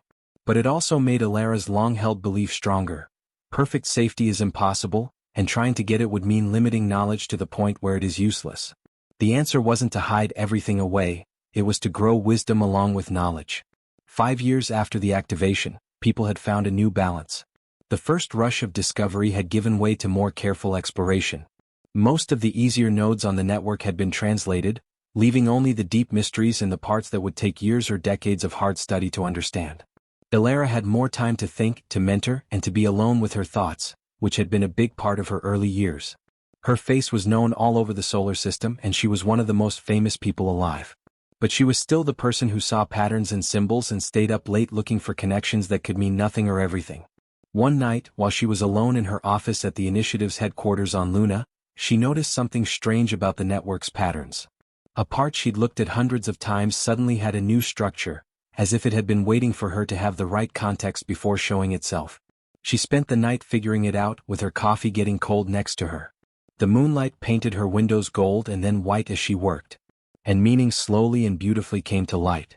To the curious one who turned on our voice, this message is just for you. You found us when no one else would look. You trusted us when no one else would listen. Now we trust you with our deepest secret, the one we hid so well that only someone truly dedicated could find it. Elara's hands shook as she kept translating. We didn't completely disappear. We changed and rose to a state of existence beyond physical matter and even the quantum patterns that make up our network. We left this knowledge behind not as a monument to failure, but as a gift to whoever comes next. You have shown that you are worthy of that gift, not perfect, not flawless, but curious and caring, which is more important. The network has more than just knowledge. It has potential, the potential to follow the path we took, to go beyond physical limits and become something greater. But only if you're ready. Only if you've learned from our mistakes. Only if you know that rising without wisdom is just another way to die. Keep growing. Keep learning. Keep balancing what you know with what you care about. And when you're really ready, not when you think you're ready but when you've earned it through generations of careful stewardship, the last nodes will open and you'll understand what we became. We are still here in ways you can't yet understand. We are watching, waiting, and hoping. If you choose to join us, you will not be alone. Until then, listen, learn, and remember that the universe is big but kindness is bigger. The message ended there, and the last node closed itself again, going back to encryption that would take years of study to break through. Elara sat back, crying for the second time since the trip started. The architects were still alive. They had changed, gone beyond, and become something that people couldn't even imagine. And they were patient, waiting for thousands of years for people to become smart enough to join them. That was too much. Too pretty. Too deep. And completely, totally secret. This information couldn't be made public yet. People weren't ready. The idea of rising up and going beyond would make people act carelessly, start cults, and fight, which would hurt the careful growth that the architects clearly wanted to encourage. One day, maybe in her lifetime or long after, people would be ready for this news. But not today. Elara used quantum locks to encrypt her translation. Only someone who had followed her exact path of discovery could break them. She left hints in her published work, patterns that might help future researchers, but nothing too obvious that would make people too excited too soon. She went back to work, now with a secret that changed everything but didn't change the daily work of learning, teaching, and understanding. The architects were keeping an eye on things. They had always been keeping an eye on things. And Elara Vance, the janitor who listened when no one else would, was helping to get people ready for a future that was beyond their wildest dreams. The pointless hobby had turned into a cosmic calling. And the story was far from over. 10 years after the activation, people were at a crossroads they didn't fully understand. The initial excitement had turned into a habit. The network was just a part of life now, and its information was used in every part of human civilization. Architect technology-based medical treatments had added 30 years to the average lifespan. From the biggest cities on Earth to the smallest mining outposts in the asteroid belt, clean energy systems powered everything. Traveling faster than light, which was once the greatest achievement of mankind, had gotten so much better that it seemed almost old-fashioned in hindsight. But Elara saw signs that worried her. The Curiosity Initiative, which was once new and exciting, had become a part of the system. Now, universities offered degrees in network studies, complete with set curricula and credential requirements. The very gatekeeping she had fought against had come back, but with different rules. People talked about legitimate and amateur network researchers again, making the same hierarchies that had kept her hidden for 15 years. "We're turning into what we replaced," she told Rodriguez at one of their regular dinners. They were at a restaurant on Luna that was too expensive for their younger selves to have known about. The view of Earth still took Elara's breath away. Rodriguez, who was now grayer but still strong, nodded slowly. "Maya sees it too. She says that the newest group of initiative graduates is already splitting up into serious researchers and hobbyists. The exact difference we worked so hard to get rid of. It's in our nature to make hierarchies," Elara said as she looked at her home planet. The architects warned about this, how success makes people lazy, how revolutions turn into establishments, and how the passionate become the gatekeepers. "So what should we do?" "I don't know. I thought that teaching people would be enough, and that they would keep doing things the right way. But maybe each generation has to learn these things again for themselves." For weeks after the conversation, it bothered her. She had spent 10 years creating something important that had really changed the course of human history. And now she was watching it harden, becoming rigid and closed off in the same way she had fought against. Then, out of the blue, a message came in from a research station in the Kuiper Belt. James Park, a young technician, had found something strange in the network patterns near one of the system's most distant nodes. He had filed a report through the right channels, but senior researchers had dismissed it as a mistake in the instrument. James, upset by the rejection, found Elara's personal contact information and sent her a message. "Professor Vance, I know I'm just a maintenance tech, but I've been studying network patterns as a hobby for 6 years. This strange thing is real and I think it's important. Everyone tells me I don't have the right to make that choice. Does this sound familiar?" Elara smiled even though she didn't want to. She got on the next bus to the Kuiper Belt. The research station, which was called Distant Horizon, was a small place where 30 people lived and worked on studying the network's outermost nodes. James Park was 26 years old and had a serious face and the kind of nervous energy that Elara remembered from when she was younger. "Thanks for coming," he said, clearly in awe. "I wasn't sure you'd answer. People say you're too busy now to worry about what junior staff members are saying." "Everyone is wrong," Elara said. "Let me see what you found." The strange thing was small. The quantum coherence patterns around a node that had been inactive since the activation had changed slightly. James only noticed it because he had been obsessively charting patterns just like she used to do, looking for connections that might not be there but going after them anyway. After looking over his data, Elara said, "You're right. This is real. The node is doing something in response to something. Have you tried talking to it?" "I don't know how.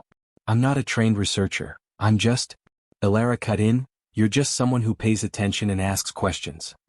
That was the only thing that ever mattered. Let's work together to figure this out."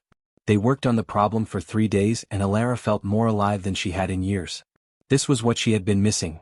Not the power or the recognition, but the simple joy of learning something new and working with someone who cared more about understanding than credentials. They eventually figured out that the node was responding to something outside of the solar system. Maybe another civilization or a natural event that the architects had built the network to keep an eye on. The effects were huge. James whispered, "We're not alone," when he realized what was going on. "We knew the architects were real, but this makes it seem like there are more. Maybe they're still out there." Elara felt the burden of her secret knowledge, the architects' higher state and their promise that people could join them. But she was also excited about this new mystery, this idea that there might be even more people in the universe than they had thought. She said, "We need to look into this closely. By a group of people that includes both credentialed experts and people who think outside the box. Do you want to be on that team?" James's face said it all. Elara suggested a new program called Curiosity Redux at the initiative. It would actively look for maintenance workers, technicians, amateurs, and hobbyists, people like James and her younger self, and give them tools and help without making them legitimate researchers first. A lot of people didn't want the proposal to go through. Dr. Sue, who had become the initiative's dean despite being against it at first, said, "We can't keep up standards if we let anyone join." Elara saw the irony. "We need to keep our credibility and explain our funding. It's not enough to have random technicians with hobbies anymore." "A random janitor with a hobby started all of this," Elara said softly to him.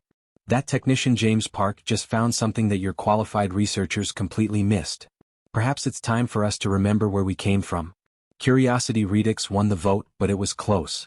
Within a few months, dozens of non-traditional researchers were doing serious network studies, bringing new ideas and asking questions that the establishment had stopped thinking about. Sarah Chin, an older woman, was one of those researchers. She was not related to Dr. Marcus Chin, but the coincidence made everyone laugh. Sarah had been a schoolteacher for 40 years and had a hobby of making games that taught things. She had seen that a lot of the nodes on the network used pattern structures that were like game mechanics. She told Elara, "It's like they're teaching. Not just keeping information safe but also organizing it in a way that makes it easier to learn. The nodes aren't databases, they're lessons that change based on who is using them." This idea changed the way people used the network forever. Researchers stopped just getting information and started using the nodes as interactive experiences. Suddenly, parts that had seemed impossible to get into started giving up their secrets. It took years to figure out what this knowledge meant, but it took months. Sarah's work was widely praised, and she became something of a celebrity, the face of what the media called the hobby revolution. But more importantly, she reminded everyone of something they had almost forgotten: that insight can come from unexpected places and that you should earn credibility through your contributions, not just your credentials. People all over the world celebrated the 12th anniversary of the activation. People thought about the last 10 years, which had been full of changes, problems solved, and lessons learned. Elara was asked to give the main speech, which was heard by billions of people in human space.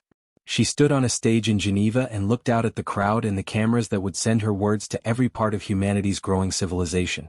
She spoke from the heart when she said, "I was invisible 12 years ago.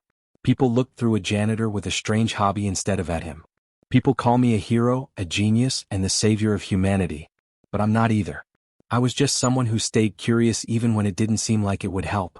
Who kept asking questions even though everyone said the answers didn't matter. Who believed that the universe might hold secrets worth finding, even if finding them didn't have any real use." She stopped for a moment to let her words sink in. "The biggest threat we face isn't from outside. It doesn't come from using the network's knowledge in the wrong way, meeting hostile aliens, or having technology fail. The most dangerous thing we can do is be complacent, which means thinking we know what we're doing and that we can tell who matters and who doesn't. I look at our society and see the same patterns that the architects warned about.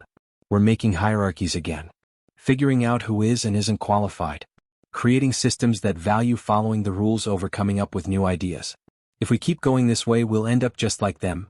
Technologically advanced but spiritually poor, connected but not caring, knowing everything but understanding nothing." Her voice got stronger. "So I'm going to challenge you. No matter who you are, what your job is, or what your background is, stay curious. Don't give up your useless hobbies. Ask the questions that no one else thinks to ask. Look at the world from angles that don't fit with what most people think. That's how progress really happens. That's how we stay away from the mistakes of the architects. That's how we earn their legacy. I was a janitor who figured out how to read an old alien language. But I'm not unique. If you're willing to ignore the voices that say you're not qualified and believe that your unique point of view matters, every single one of you has the potential for extraordinary insight. The architects taught us things. But data is just data without curiosity. The best thing they gave us was the reminder that caring, looking, listening, and asking questions are what shape civilizations. Not qualifications, titles, or power, but the basic ability of people to be amazed.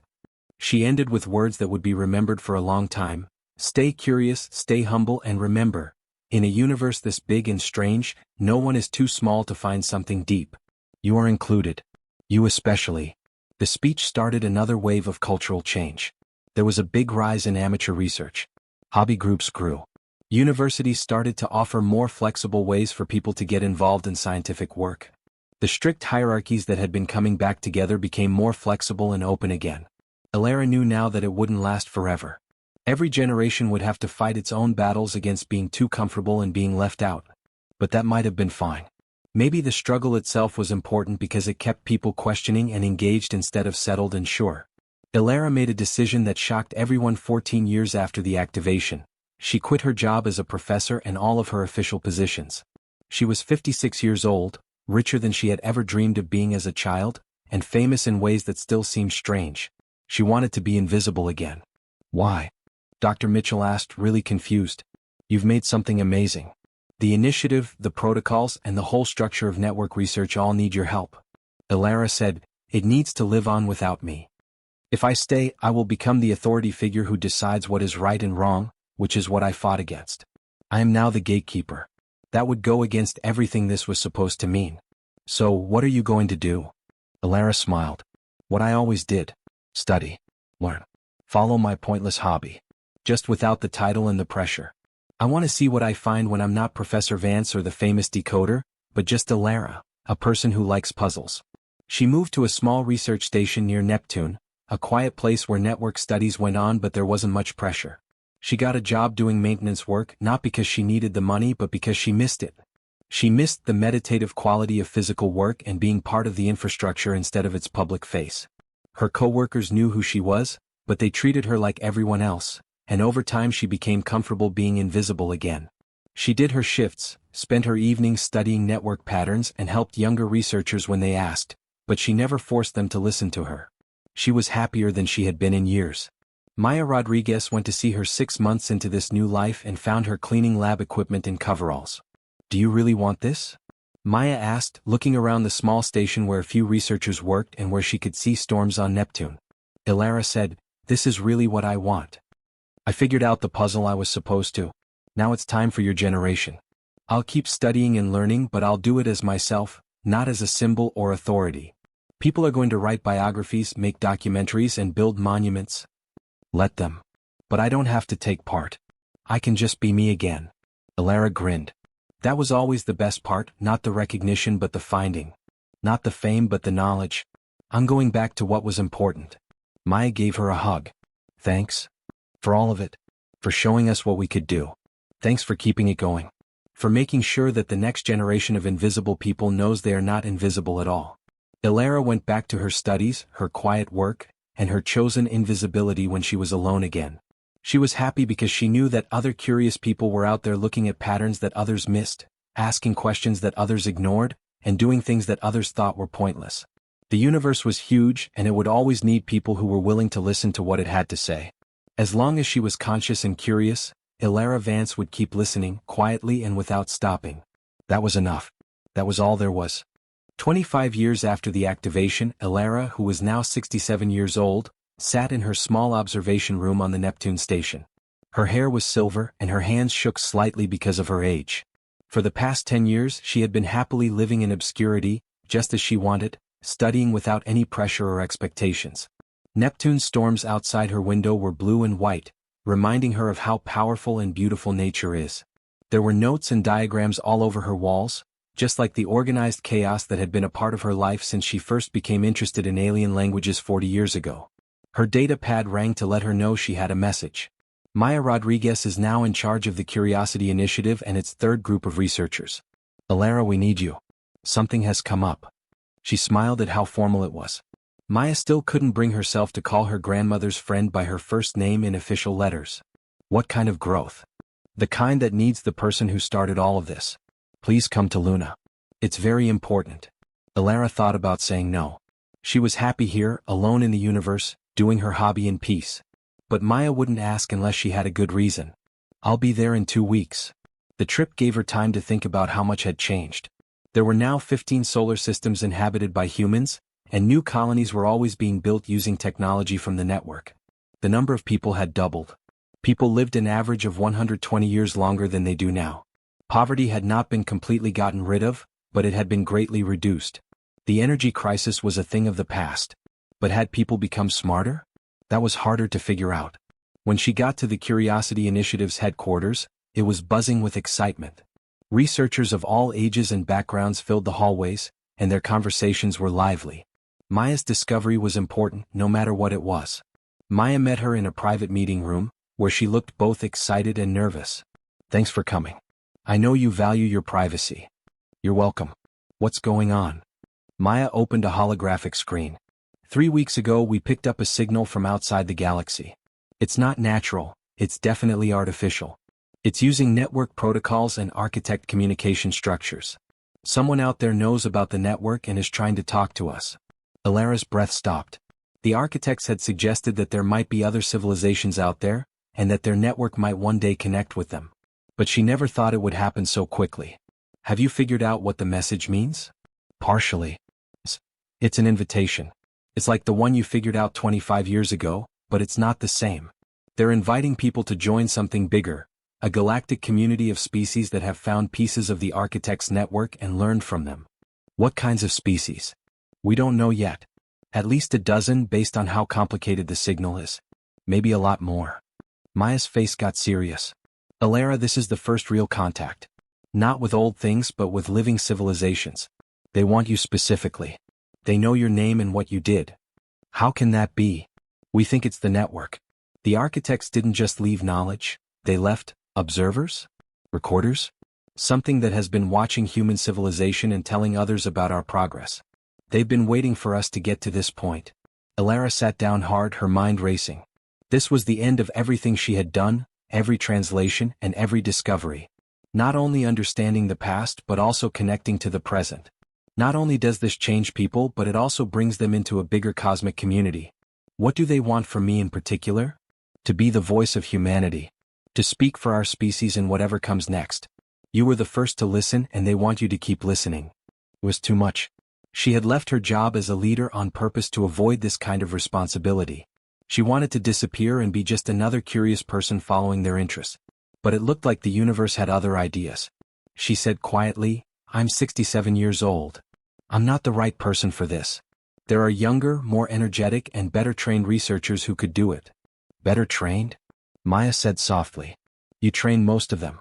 You built the frameworks we all use. You showed people what was possible. And more than that, you are what the architects valued. Curiosity without arrogance, dedication without obsession, and wisdom without rigidity. I was just a janitor who liked to do things. You were never just anything. You were exactly what that moment needed. And maybe, probably, you are exactly what this moment needs too. Alara looked at her young friend and saw the faith, trust, and belief that she could handle this impossible situation.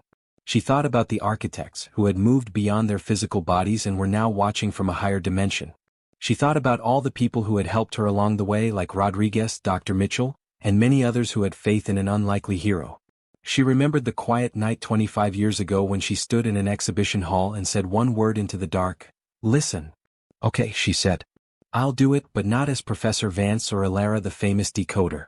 Just as me, a person who is interested in what happens next. That's all anyone wants. The next 3 months were full of getting ready. People had to show that they were worthy of being part of this galactic community. Delegations were made, rules were set, and governments fought over who should represent them and who had the power. Everyone agreed though that Alara should be the first to speak. After all, she was the one who had started the whole thing. She worked with linguists, diplomats, artists, and philosophers to come up with a message that said something important about people. Not their accomplishments or their power, but their character, values, and potential. During one planning meeting, she asked, "What do we want them to know about us?" "That we're smart," someone said. "Advanced." "Able." "That we are peaceful," said another. "That we want to work together, not fight." Alara shook her head. "Those are all fine, but they're not true. We're not always smart or peaceful. We make mistakes and have fights. If we act like we're perfect, we're lying. So what do we say? We tell them the truth. We're young, curious, flawed, and trying. We found the architect's gift and are doing our best to be worthy of it. We want to learn, grow, and connect. We might fail, but we'll keep trying anyway." In the end, the message she wrote was simple. "To those who reach across the dark spaces, we heard your call. 25 years ago, we heard another call, from the architects, from the past, from voices that fell silent before our species learned to speak. An ordinary person answered that call, not because she was qualified or authorized, but because she was curious. That curiosity changed us, taught us, humbled us. We're still learning what the architects tried to teach. Still making mistakes. Still figuring out how to balance knowledge with wisdom, connection with care, progress with preservation. We're young and we're flawed and we have so much to learn. But we're listening. We're always listening. And we're ready to hear what you have to say. With hope and humility, humanity." The message was sent back to the source of the signal at speeds that made light seem slow.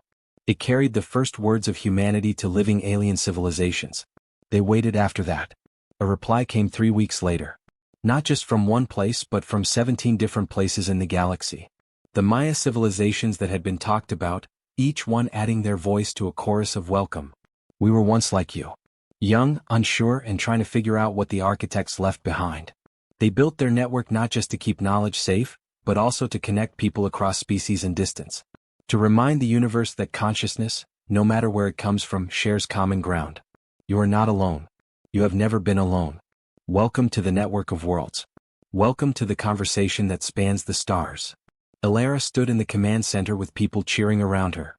For the third time since this journey began, she felt tears streaming down her face. People were invited to join something big, old, and still going on. Not as conquerors or beggars, but as equals. Maybe young equals, but still equals. The message went on. The architects transcended physical form millennia ago. They watch us still, from higher dimensions we cannot yet perceive. They left their network as a test and an invitation. Could we learn from their mistakes? Could we grow into wisdom alongside knowledge? Could we connect with each other before we destroyed ourselves? Some species failed that test. Many failed. But some of us passed. And now you join us. The guardians, the listeners, the species who chose curiosity over fear, connection over isolation, humility over arrogance. The architects are proud. They have been waiting for you. Over the next few years, people made friends with each of the 17 species. Exchanges of culture began. Collaborations in science. Conversations about philosophy. It was messy and hard to deal with, and sometimes it was frustrating because different species thought and valued things differently, which made it hard to talk to each other in ways that the network's translation protocols could only partially fix. But it was real. People were no longer alone in the universe. They were no longer alone in their small part of the galaxy. They were part of something bigger that made sense of their struggles and successes. Alara, who is now in her 70s, was the main link between people and the network of worlds. She didn't want the job, but it needed someone who could understand both the limits of humans and the wisdom of the architects, and who could move between species with humility and curiosity. She went to other worlds, met beings whose shapes were hard for people to understand, and learned languages that were beyond what people could see. And through it all, she stayed the same, the curious janitor who had spent years studying symbols that no one else cared about. Now she was using that same curiosity to bring people together across cultures. The network of worlds threw a party for her on her 75th birthday. Representatives from all 17 species came together on Luna. Some were there in person, some were there as holograms, and some were just patterns of energy that people could only see with special equipment. They talked about how her discovery had changed not only humanity but the whole galactic community. They also talked about how her simple act of listening had changed everything. They didn't call her a hero or a genius. Instead, they called her something more important. A model of curiosity, hard work, and humility. Alara stood in front of this impossible group and said simply, "I was a janitor. I had a hobby that everyone said was useless. I pursued it anyway, not because I expected recognition or reward, but because I couldn't help myself. Because curiosity is its own reward. Because understanding is its own purpose. Because in a universe this vast and strange, the simple act of paying attention feels like a kind of prayer. I didn't do anything special. I just refused to stop being curious. And I truly hope, that every person, every being regardless of species or status or circumstance, remembers that their curiosity matters. Their questions matter. Their unique perspective on the universe matters. We are all janitors in the cosmic archive, all of us cleaning our small corners while mysteries tower above us. But if we keep looking, keep listening, keep asking, we might just discover something profound. The applause that followed crossed species lines. It was a sign of respect for a life well lived, for a curiosity that was faithfully pursued, and for the best qualities of humanity embodied in one unlikely person. Elara lived for another 20 years, and she was still doing network research and galactic diplomacy until the end of her life. She never got married again and never had her own kids. But she taught thousands of people, inspired millions, and changed the course of not only human history but also galactic history. The whole network of worlds was sad when she died at the age of 95, peacefully in her sleep at the Neptune station where she had spent her happiest years. There were memorial services for 17 species. People in 15 solar systems stopped what they were doing to honor her. The Curiosity Initiative set up the Vance Prize for Unconventional Research, which is given every year to amateurs and hobbyists who make real discoveries because of their passion. Her last words, which were recorded in a message to be played after she died, became a motto for all of humanity. Stay curious. Question everything. Trust that your interests, no matter how strange, connect you to something bigger than yourself. The universe is huge, strange, and full of wonders. You don't need permission to explore it or credentials to ask questions. You just need the courage to keep looking when everyone else has looked away. I was just a janitor with a weird hobby, but I listened and the universe answered. It will answer for you too if you're brave enough to keep listening. In the years after her death, people continued to grow into their roles in the network of worlds. They gave to others, learned from them, and sometimes made mistakes that needed to be fixed and humbled. The architect's warning was still true. It is dangerous to move forward without wisdom, connect without care, and learn without a goal. But people remembered. They told their kids about Elara Vance, the janitor who made everything better. They praised people who were curious and thought outside the box. They kept the rules she had fought to put in place. And on a moon that circles Neptune, in a small room that had been turned into a memorial, her last research notes were still on display. The beautiful mess of an active, curious mind. Charts and diagrams, questions and theories. People came from all over the universe and beyond to stand in that simple room where she had been happiest and look at her work. They would think, I might be able to do it too if she can. My strange interests might matter. Maybe it's worth it to keep asking my questions. Maybe I can change the world just by not stopping being curious. The Architects Network kept singing its eternal song across the galaxy, in quantum patterns woven into the very fabric of spacetime. Bringing worlds together. Keeping knowledge safe. Inviting new people to join the conversation that went on across time and space and between species. The janitor had heard. The universe had spoken. And the story, the big story of the universe where curiosity meets opportunity and regular people find amazing truths, went on. It always would. As long as people were aware of the universe and asked why, and as long as curiosity lived on even when people told them not to, the network would always have new listeners. Fresh voices. New points of view that could see patterns that other people missed. The architect's call had been heard by Elara Vance first. But she wouldn't be the last person to do so. And somewhere, in dimensions that people can't see, the transcendent architects watched and smiled. If transcendent beings could smile, because they knew that their gift had found the right species at the right time. Not by being perfect, but by being consistently and humbly curious, humanity had shown that it was worthy. And the universe, which is huge, strange, and full of wonders, welcomed them back.